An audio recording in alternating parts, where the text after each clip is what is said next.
Hello friends, मैं पवन sir आज आपके लिए नेक्स्ट वीडियो लेकर आ गया हूं प्रकाश का प्रवर्तन का। ठीक है। पिछले वीडियो में हमने बहुत कुछ जाना था प्रकाश के प्रवर्तन के बारे में। जैसे प्रकाश के बारे में हमने जाना था, ठीक है। और प्रकाश के बारे में जानकर हमने जाना था कि प्रकाश जो होता है क्या होता है। साथ ही हमने जाना था प्रदीप्त वस्तुओं के बारे में, अप्रदीप्त वस्तुओं के बारे में हमने जाना था। ठीक है। प्रकाश का परिकीर्णन समझा था। साथ ही साथ प्रकाश किरणें के बारे में जाना था हमने। प्रकाश के किरण पुंज के बारे में जाना था। उसके बाद हमने जाना था कि जो समतल दर्पण होता है, समतल दर्पण जो प्रतिबिंब बनता है कैसे बनता है। साथ ही साथ हमने जाना था कि आपका जो दर्पण होता है, दर्पण में जो प्रतिबिंब बनते हैं, प्रतिबिंब कितने प्रकार के होते हैं। ठीक है। इसके बारे में हमने चर्चा किया था। आज हम चर्चा करेंगे गोलीय दर्पण के बारे में। ठीक है। तो आज का हमारा जो विषय है गोलीय दर्पण हम पढ़ेंगे। गोलीय दर्पण में जो होता है एक गोलीय दर्पण होता है। गोलीय दर्पण से हम क्या करते हैं कि उत्तल और अतल दर्पण बनाते हैं कलई कर करके। तो हम उत्तल और अतल दर्पण के बारे में देखेंगे। अवतल दर्पण जो होगा, अवतल दर्पण में क्या है कि अलग अलग वस्तुओं को रखा जाएगा, यानी अलग अलग जगहों पर वस्तुओं को रखा जाएगा। तो किस प्रकार से प्रतिबिंब उसका बनेगा हम रे डायग्राम की मदद से उसे समझेंगे। साथ ही साथ क्या है कि हम उत्तल दर्पण जो होगा उसमें भी हम क्या जानेंगे कि वस्तु को कैसे रखेंगे तो प्रतिबिंब कैसे बनेगा। साथ ही साथ आपको मैं आज बताऊंगा कि अवतल दर्पण जो हो या फिर उत्तल दर्पण होगा इसका इस्तेमाल कहाँ करते हैं। और उसके बाद में अंत में बताऊंगा आपको कि आवर्धन क्या होता है। इस प्रकार हमारा चैप्टर खत्म हो जाएगा। तो आज की वीडियो में हम पूर्ण रूप से इस चैप्टर को खत्म कर लेंगे। ओके। तो बिना टाइम गंवाए हम क्या करते हैं, चैप्टर को स्टार्ट करते हैं। ओके। आगे हम बात करते हैं। ये रहा हमारा गोलीय दर्पण।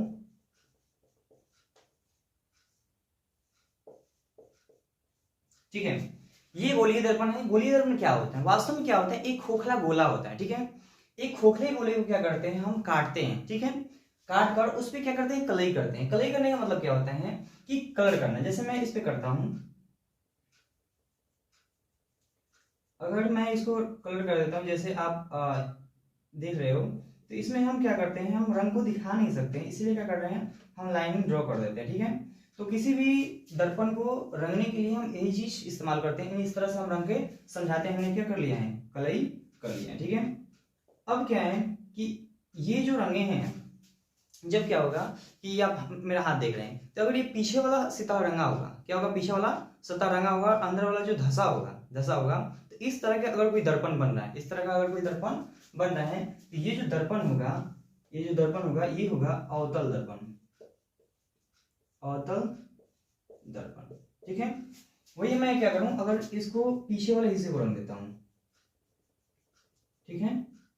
अगर मैं इसके पीछे वाले सतह को रंग दो इस प्रकार, ठीक है, तो ये जो दर्पण बनेगा, ये जो दर्पण बनेगा ये होगा उत्तल दर्पण। ठीक है। ये उत्तल दर्पण होगा। तो हमने उत्तल और अवतल दर्पण बना लिया। अब क्या है कि इसका एक सेंटर होता है जिसको हम बोलते हैं वक्रता केंद्र। ठीक है। उसके बाद वक्रता केंद्र और ये जो बिंदु मिला है इसको हम बोलते हैं ध्रुव। इसको ध्रुव बोलते हैं और इसे P से सूचित करते हैं। इसको वक्रता केंद्र बोलते हैं और C से सूचित करते हैं। वहां पे यहाँ पे भी वैसे हो जाएगा ध्रुव। ध्रुव हो गया। ये जो आप लाइन देख रहे हो, ये जो लाइन देख रहे हो वो लाइन मैंने खिंचाई है। इस लाइन को हम बोलते हैं प्रधान अक्ष।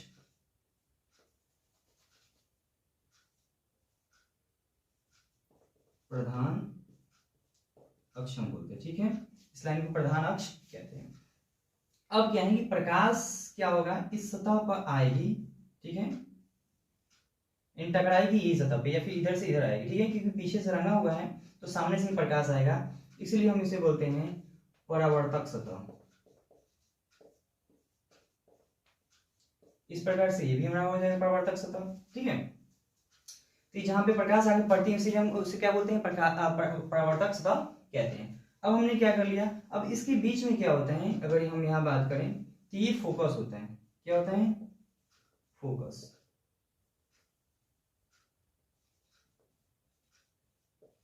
फोकस। ठीक है। और यहां से यहां की जो दूरी होती है इसको हम बोलते हैं फोकस दूरी। फोकस दूरी कहते हैं। ठीक है। इसको हम फोकस दूरी कहेंगे। इस प्रकार हमने क्या किया, दर्पण बना लिया। हमने क्या किया, दर्पण बना लिया। ठीक है। तो आपको याद रखना है कि जो उत्तल दर्पण हो या फिर अवतल दर्पण हो, ये क्या है, एक खोखले गोले का भाग होता है जिसको हम क्या करते हैं कलई करके हम दर्पण बनाते हैं, ठीक है। जिस तरह से हम कलई करेंगे उस तरह से हमारा दर्पण बनेगा। जैसे मान लो मैंने इसको काट लिया, काट कर यहाँ पर रख लिया, अब मैंने इसको काटा है और ये गोलीय दर्पण का हिस्सा है। अब मैं इसको क्या बनाना चाहता हूँ ये मुझ पे निर्भर करता है। अगर मैं इधर से रंग दूं, इधर से रंग दूं तो इधर क्या होगा, परावर्तक सतह हो जाएगा। तो ये जब इधर बाहर वाला परावर्तक सतह रहता है तो हम इसको क्या बोलते हैं, उत्तल दर्पण। वही मैं इधर से रंग दूं तो ये अंदर की तरफ क्या होगा, परावर्तक सतह हो जाएगा, तो क्या होगा, ये अवतल दर्पण हो जाएगा, ठीक है। तो इस प्रकार से उत्तल और अवतल दर्पण आपका बन जाता है, ठीक है। अब क्या है, हम इसमें जानेंगे कि जो प्रकाश आएगा किस प्रकार से टकराएगा, हम कितने प्रकाश होंगे, क्योंकि जानते हैं आप भी कि प्रकाश जो होता है वो अनंत होता है। उस मतलब प्रकाश की जो किरणें होती है वो अनंत होती हैं।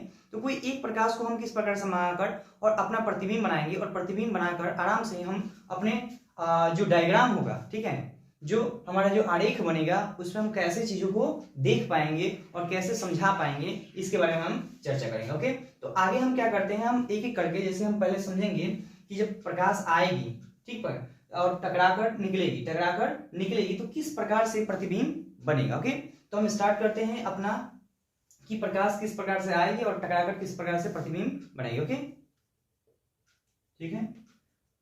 अवतल दर्पण मान लेता हूं, इसमें एक मैं प्रधान अक्ष ले लेता हूं, ठीक है। हमने प्रधान अक्ष ले लिया है, सी हो गया, एफ हो गया, ठीक है। तो हमने प्रकाश में पढ़ा है कि प्रकाश जो होता है अपने नियम से क्या होता है, पीछे नहीं हटता। जैसे वो किसी भी सतह पर जाए और क्या होगा, जैसे मान लो कि प्रकाश अगर मैं यहाँ से लाइट बाढ़ रहा हूँ, ठीक है, और मैं अपने दीवार पे ऐसे करके बाढ़ रहा हूँ, तो टकराकर अगर वहां पे जा रही है, ठीक है, तो वहां से अगर हम लाइट को जलाएंगे तो यहाँ पे टकराकर फिर मेरे पास ही आएगा, ठीक है। तो प्रकाश क्या होता है, अपने पाथ को कभी नहीं बदलता, यानी अपने रास्ते को कभी नहीं बदलता, ठीक है। तो पहला जो हमारा नियम है उसको हम जानते हैं कि प्रकाश को अगर अनंत से बुलाया जाए, ठीक है, तो जब भी परावर्तित होगी, ठीक है, परावर्तित होगी तो कहां से निकलेगी, एफ से निकलेगी, ठीक है।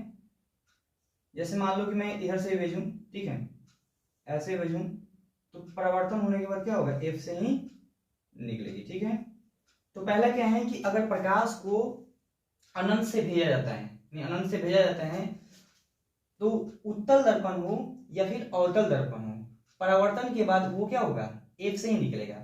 उत्तल दर्पण होगा तो उसकी काल्पनिक रेखा हम पीछे की तरफ देखेंगे तो क्या होगा, एफ से ही मिलेगा। ऐसे क्या है कि अगर हम समझेंगे ये हमारा उत्तल दर्पण है, तो अवतल दर्पण है, अगर हम एक उत्तल दर्पण बनाते हैं,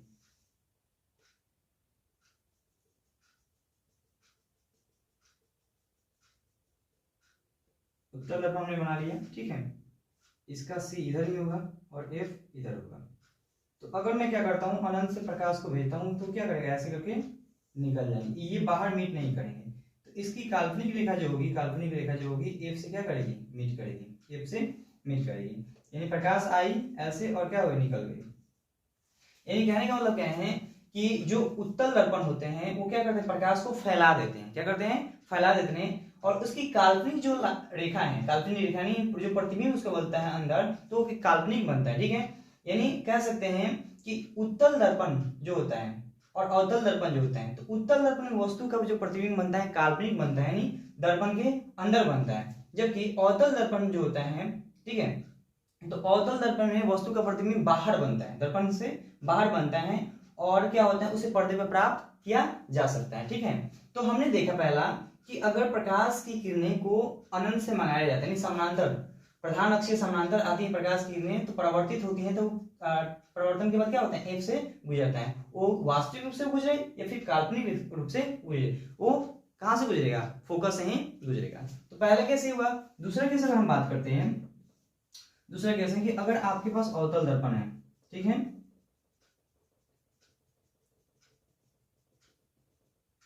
ठीक है, अवतल दर्पण है, तो आप क्या कर सकते हो, मुख्य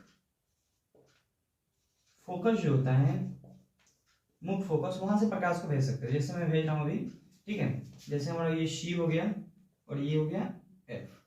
तो मैं क्या करता हूं कि प्रकाश को मुख्य फोकस से भेजता हूं, यहां से भेजूंगा, तो ये क्या होगा, समानांतर निकल जाएगा। अगर मैं ऐसे भेजता हूं तो क्या होगा, समानांतर प्रकाश निकल जाएगी, ठीक है। तो हमने ये देखा, कहने का मतलब है कि प्रकाश को अगर हम समानांतर भेजे तो मुख्य फोकस से निकली, ठीक है, और फिर क्या होगा, मुख्य फोकस से भेजे तो क्या होगा, समानांतर निकली।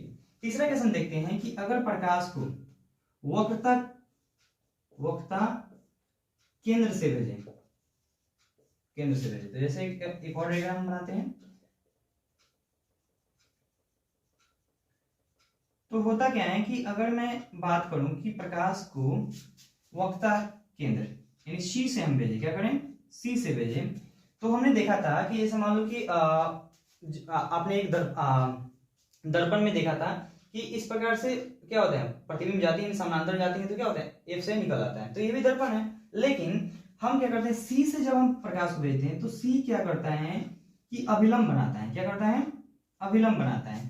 तो हमने देखा था दर्पण में, यानी समतल दर्पण में देखा था कि अगर किसी प्रकाश को क्या किया जाए कि लंबवत भेजा जाए तो क्या होता है, उसी पाथ पे लौट जाता है। तो सी से जैसे ही प्रकाश जाएगी तो क्या होगा, सी से ही वापस चला आएगा। ठीक है, तो सी से वापस चली जाएगी। ठीक है, तो ये देखा।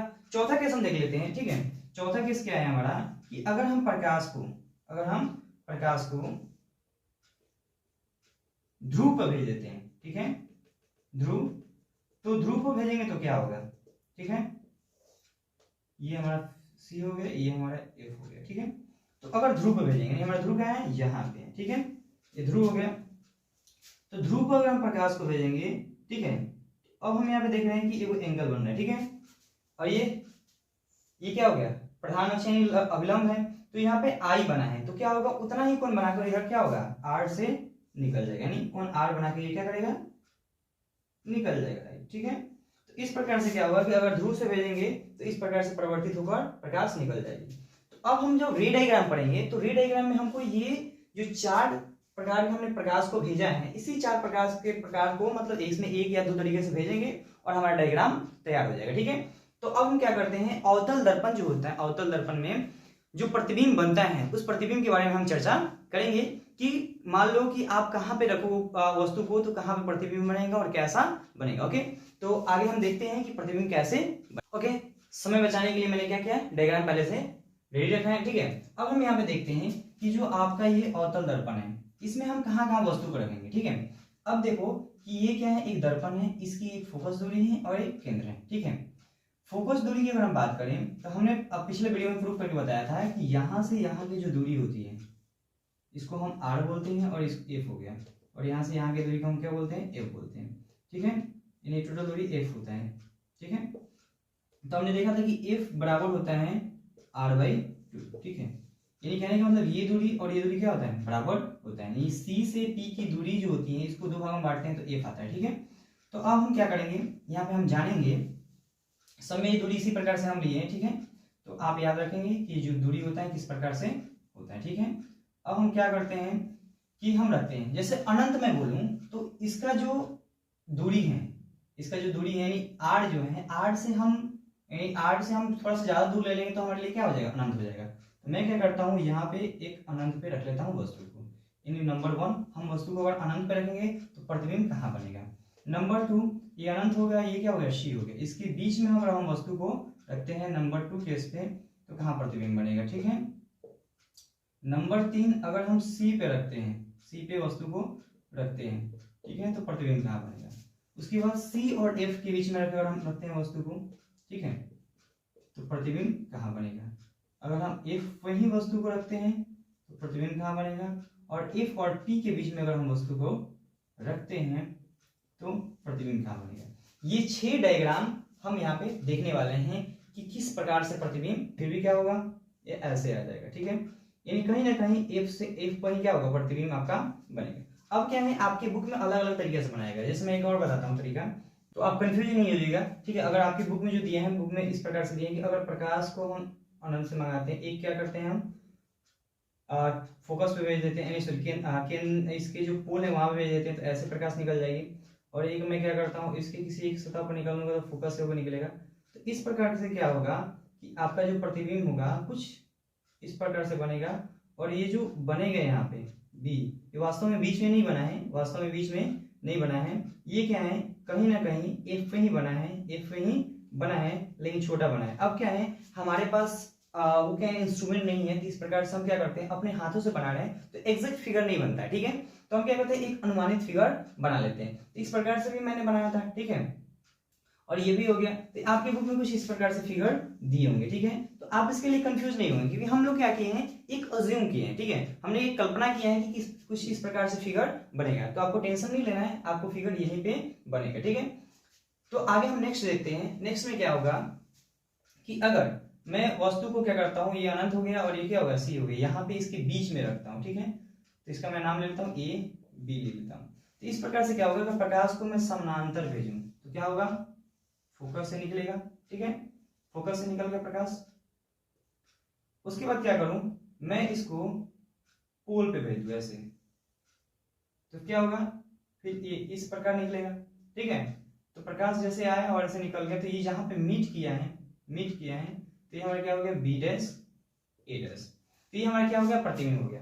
तो आपको याद रखना है, पहला केस में क्या है कि अगर हम वस्तु को अनंत पे रखते हैं, अनंत पे रखेंगे, तो क्या होगा कि वस्तु का जो प्रतिबिंब बनेगा एफ पे बनेगा। कहाँ बनेगा, एफ पे बनेगा, यानी जो एफ होगा वहीं पे बनेगा प्रतिबिंब, बहुत छोटा होगा, ठीक है। साथ ही साथ वास्तविक होगा और इसे हम पर्दे पे प्राप्त कर सकते हैं, और साथ ही साथ ये उल्टा होगा, ठीक है। तो आपको याद क्या रखना है इसमें कि नंबर 1,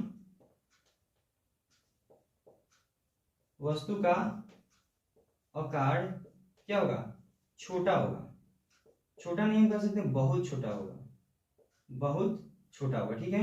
नंबर 2 क्या हो जाएगा, ये वास्तविक होगा, वास्तविक होगा। नंबर 3 क्या होगा, ठीक है, ये उल्टा होगा, ठीक है। तो आपको याद रखना है कि अगर अनंत पे हम रखते हैं, ठीक है, अनंत पे अगर रखते हैं वस्तु को, तो क्या होगा कि वस्तु का आकार छोटा होगा, वास्तविक होगा और उल्टा होगा। लेकिन हम अगर बात करते हैं कि अनंत और क्या करते हैं, सी के बीच में रखते हैं, तो इस प्रकार से जो प्रतिबिंब बनेगा क्या होगा, ये भी वास्तविक ही बनेगा, वास्तविक होगा। नंबर 2 क्या होगा, ये एफ और सी के बीच बनेगा, ठीक है।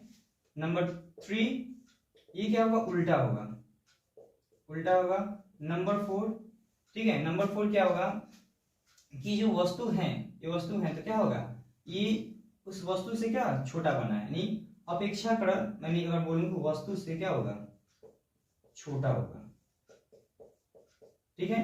तो आपको याद रखना है क्या है कि अगर हम अनंत पे रखते हैं, सॉरी अनंत और सी के बीच में रखते हैं, तो प्रतिबिंब वास्तविक होगा, एफ और सी के बीच में बनेगा, उल्टा होगा और साथ ही साथ वस्तु से छोटा होगा, ठीक है। आगे हम देखते हैं नेक्स्ट, अगर हम वस्तु को यहाँ पे रखते हैं, सी पे रखते हैं, ठीक है, तो सी पे रखेंगे तो हम समानांतर प्रकाश को भेजा, ठीक है। तो क्या होगी, प्रकाश ऐसे करके निकल जाएगा ऐसे। अब मैं क्या करता हूँ, एक फोकस से भेजता हूँ, ठीक है, फोकस से भेजूंगा तो कुछ इस प्रकार से क्या होगा, प्रकाश यहाँ से आएगी, ठीक है, प्रकाश यहाँ से आएगी। आप लाइन ड्राइंग अच्छे से बनाएंगे, मैं थोड़ा सा पेंसिल से नहीं बना पाऊंगा क्योंकि मेरे पास मार्कर है, ठीक है, तो थोड़ा सा इधर उधर होगा। तो आपको याद रखना है कि यहीं पे बनेगा, जैसे मान लो ए बी, ये बी डैश ए डैश हो गया। तो हमने देखा ये कि अगर हम वस्तु को सी पे रखते हैं, तो प्रतिबिंब जो होगा क्या होगा, वास्तविक होगा,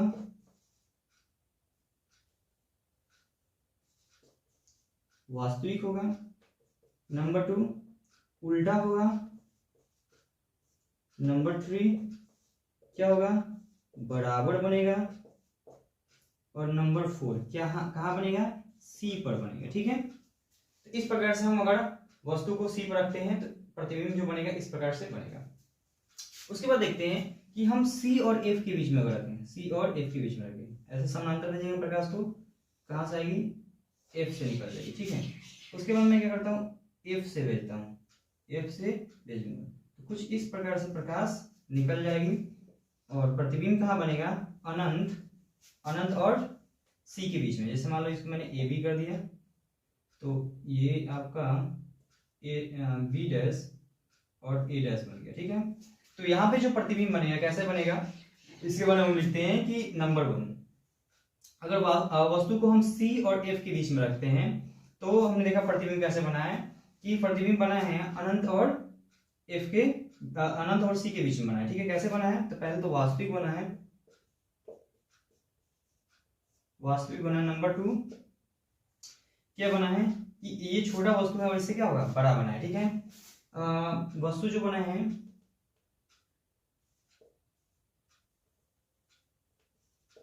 बड़ा बना है, ठीक है। नंबर 3 क्या कहाँ बना है, अनंत और सी के बीच में बना है, और क्या है, वास्तविक हो गया, ठीक है। और ये उल्टा भी बना है, क्या है, उल्टा बना है, ठीक है। तो इस प्रकार से हमारा प्रतिबिंब बन गया। उसके बाद नेक्स्ट जो है हम देखते हैं क्या, कि हम अगर वस्तु को एफ पे रखें, एफ पे रखें तो प्रतिबिंब कैसे बनेगा। सबसे पहले एक समांतर रेखा भी खींचेंगे और इसको हम इस प्रकार से भेजेंगे। अब क्या करते हैं, हम ध्रुव पे भेजते हैं, ध्रुव पर भेजेंगे तो कुछ इस प्रकार से प्रकाश निकल जाएगी, ठीक है। यानी कहने का मतलब ये मीट करेगी, लेकिन कहाँ, अनंत पे मीट करेगी। कहाँ करेगी, अनंत पे करेगी, ठीक है। तो कहने का मतलब क्या है, इसमें अगर हम वस्तु को एफ पर रखेंगे, इस वस्तु को एफ पर रखेंगे तो प्रतिबिंब जो बनेगा कहाँ बनेगा, अनंत पे बनेगा, और वास्तविक होगा, वास्तविक होगा, उल्टा होगा, ठीक है, और बहुत बड़ा होगा। क्या होगा, बहुत बड़ा बनेगा, ठीक है। उसके बाद एक अंतिम हमारा डायग्राम है कि अगर वस्तु को हम एफ और पी के बीच में रखते हैं, अगर यहाँ पे हम रखते हैं तो प्रतिबिंब कैसे बनेगा। मैंने समांतर भेजा और क्या हुआ, प्रकाश ऐसे करके, सॉरी समांतर भेजेंगे तो कहाँ से निकलेगा, एफ से निकलेगा, ऐसे निकल गया प्रकाश, ठीक है। अब क्या करता हूं, तो अब क्या है, ये तो इधर मिला नहीं, ठीक है, तो मैं क्या करता हूं, एक सी से भेजता हूं, तो प्रकाश गई और फिर वापस आ गई, तो इधर कहीं मिला नहीं, तो इसको हम थोड़ा सा लाइन को इधर बढ़ाएंगे और डॉट लाइन से हम इसको इधर बढ़ाएंगे तो कहीं ना कहीं ये इधर मिलेगी, ठीक है। तो वस्तु इधर बनेगा, यानी जैसे मैंने ए बी लिया था तो ये बना ए डैश और बी डैश, तो ये बना है, देखो आप, बड़ा बना है और ये काल्पनिक बना है। क्या बना है, काल्पनिक है, ये दर्पण के अंदर बना है, इसे प्रतिबिंब, ये जो प्रतिबिंब है पर्दे पर प्राप्त नहीं जा सकता। तो अवतल दर्पण में आपको याद रखना है कि एक केस ऐसा आता है जब प्रतिबिंब क्या होता है, दर्पण के अंदर बनता है, और इसी की वजह से क्या होता है, इसका अलग अलग इस्तेमाल हम करते हैं। अब क्या होता है कि आप इसके इस्तेमाल की अगर प्रयोग की बात करेंगे तो वास्तव में इसका प्रयोग हम क्या करते हैं, जैसे डॉक्टर जो होते हैं ना, दांत का हो गया या फिर नाक का हो गया या फिर कान का हो गया, इसका इलाज करने के लिए क्या करते हैं, वो अवतल दर्पण का ही प्रयोग करते हैं। अवतल दर्पण के माध्यम से क्या करते हैं, चीजों को आराम से देखते हैं। साथ ही साथ दाढ़ी बनाने के लिए क्या होते हैं, इसका इस्तेमाल करते हैं। और भी इसका कई प्रयोग होता है, जैसे सोलर कुकर, जो सोलर कुकर हो या फिर सोलर प्लेट जो होता है उस पर क्या ये लगाया जाता है ताकि उसको ज्यादा से ज्यादा प्रकाश को अवशोषित कर पाए, ठीक है। अब सोलर पर लगाया जाता है, ठीक है, ताकि वो प्रकाश को एक जगह केंद्रित कर पाए, क्योंकि हमको पता है कि जब प्रकाश अनंत से आती है तो फोकस से निकलती है, तो उस प्रकार से सेटिंग वो किया जाता है, ठीक है। तो नेक्स्ट वीडियो में हम जानेंगे आगे की, क्योंकि वीडियो बहुत बड़ा हो रहा है, ठीक है। इसलिए आज के लिए इतना ही। Thanks for watching.